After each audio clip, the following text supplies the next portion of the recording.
Моята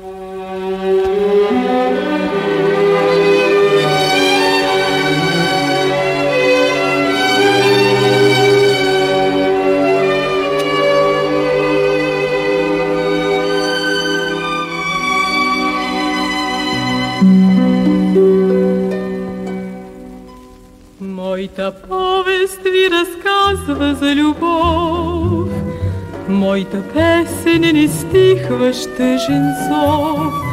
Повест стара и позната, но тъй нова за сърцата, както и денят е нов. Той е огън, който лудва и пламти, сънето и наяве, който виждаш ти. Птица бяла, леко крила, пълна с нежност и със сила, тя към слънцето лети. Тая повест се повтаря навред по света, всеки ден ни носи скърби и радости тя, носи тръпките горещи на преплетени ръце,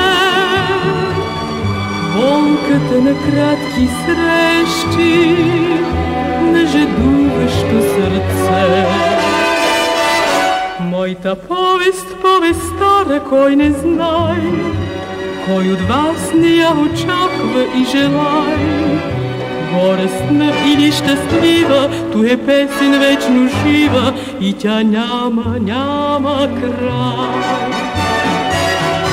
Тая повест се повтаря навред по света, всеки ден ни носи скърби и радости тя, носи тръпките горещи на преплетени ръце,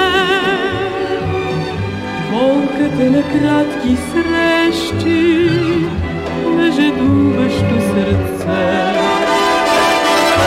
Моята повест, повест стара, кой не знае, кой от вас не я очаква и желае.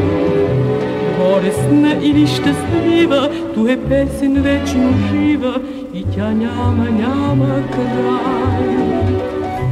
И тя няма край.